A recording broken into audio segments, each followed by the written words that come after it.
Hello, welcome to Animation Assessment. In this video I'll be talking about the recent film, the Lego Batman movie. I'm a huge Batman fan, and if you were to have told me a few years ago, hey, there's a Lego Batman movie, do you want to go and see it? I'd say, nope, not interested in that, doesn't sound like my kind of thing. You know, just no interest whatsoever. I wouldn't want to see something like that. It just seems like it's a kids kind of thing, like the Lego games. I have no interest in those either. And a couple of years ago, I think 2014, the Lego movie came out, and Connie really wanted to watch it. Again, not interested, but I figured she watches enough films for me, you know, like old silent films and things like that. So I thought, okay, we'll just watch it. And I loved it. I loved the Lego movie. Haven't gone back to it since, but I really enjoyed it. It really surprised me, and I really enjoyed Batman in that film. So when they announced they were doing a spin-off, the Lego Batman movie, I was quite intrigued, but again, wasn't ready to kind of rush out to see it in the cinema. Now I got a chance to see it, I really enjoyed it. And again, it surprised me. I wasn't expecting too much. A lot of the humor did fall flat for me, but a lot of it really hit as well. I laughed a lot during this film, and I really liked the story.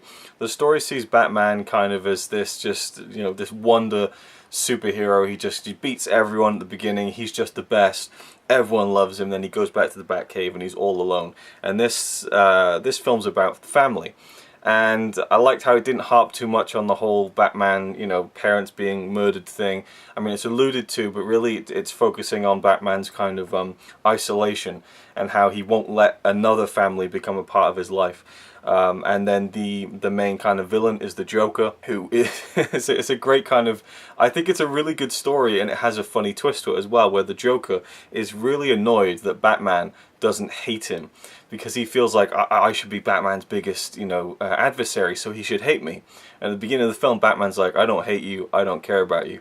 And Joker's upset about this, where he needs to find a way to make Batman hate him so he can be the #1 villain in Gotham.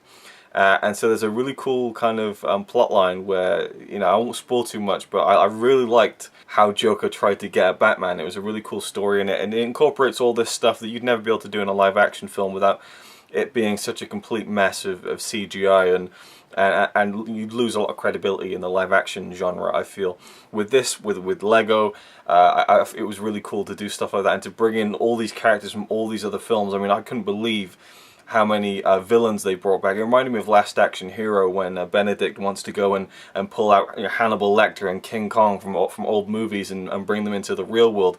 That's kind of what Joker's plan is in this, and he brings all these characters and movie villains from, you know, all kinds of films, from, you know, the 30s all the way up to, you know, just loads of really cool movie references, loads of great Batman references.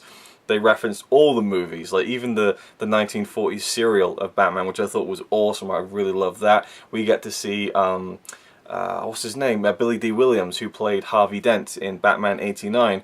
And he wanted to go on to play Two-Face in the future films, but they didn't do that. So he finally gets to play Two-Face in a very small cameo in the film. That was really cool. I was like, Billy D. Williams? And it was.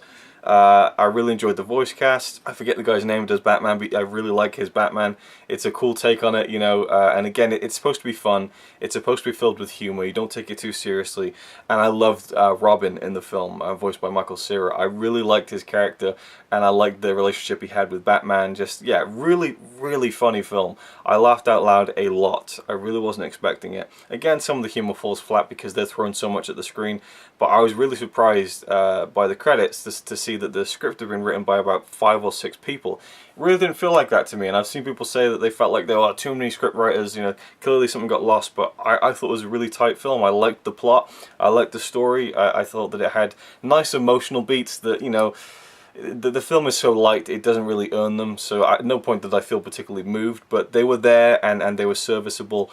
And I thought it was a really good time. I really enjoyed it, and there's probably other things I could point out that I enjoyed. Just lots of references. I mean, keep your eyes peeled in this film, because there's references galore. They go into Arkham Asylum at one point, and there's kind of like a listing on the wall, or like a sign kind of, you know, pointing off the different areas of Arkham Asylum. It's like Arkham Sandwich Shop or something like that. So you get all these little kind of references, and what I found quite interesting was that Voldemort from Harry Potter is one of the kind of miscellaneous villains that comes into the film at the end, and he's voiced by Eddie Izzard, whereas Alfred in this film is voiced by Ralph Fiennes. So I was wondering, why didn't he just do Voldemort as well? Maybe it was a personal choice, and maybe it was a legal thing, I don't know, but I found that quite interesting, that wait, that's Ralph Fiennes doing Alfred, and yet there's Voldemort voiced by someone else. But I guess it's all part of the fun of it. So yeah, Lego Batman movie, I really was surprised by it, enjoyed it a lot. Let me know what you think about it if you've seen it. And also, of course, the animation, let's briefly talk about that. It's of course CGI, but what they've done, which is so brilliant, is they make it look like stop motion at times. And I really thought when I first watched the Lego movie, holy shit, this is stop motion. And then I slowly realised it was so big that it was impossible that they could have done this for real in stop motion. And I read that they had animated it to look like stop motion. I think it's a really cool effect and a great idea. It doesn't go throughout the entire film, but for most of it, it looks like you're watching a stop motion thing. And I like how the Lego concept, like the fact that everyone's made out of Lego, is kind of not shied away from. Like, you'll see that the headpiece is kind of like wobbling and stuff in the wind, which is really funny. And you know, they'll build stuff every now and again, but they don't kind of rely on it too much, and the characters are at the forefront, so I think it really works. And I was, again, really surprised, even though the Lego movie had been a surprise too. I guess I wasn't sure how it would work with Batman being the central figure, and are they going to treat this right, this character that I love so much. And I kind of realised by the end of it, you know, this is just, it's a fun ride, it's a fun time, and I'd love to see another one. So yeah, not quite top marks, you know, obviously it doesn't reach that higher echelon, but for me it was a really, really solid, enjoyable time, and I'll definitely go back to that one, probably before I go back to the Lego movie, I think. I enjoyed it a little bit more just because of the personal preference of the character, and all the references, you know, there's so many little details there, like the references to Prince in Batman '89, and they kind of have a really fun dig at Suicide Squad, so yeah. It's a lot of fun, it's a good time. There we go, thank you for watching, and I'll see you in the next one. It's alright by me. Apart from the fact he throws cans of Carlin into a tree. Yeah, he's really cool. Yeah, he's really cool. But he's not quite as cool as you, 'cause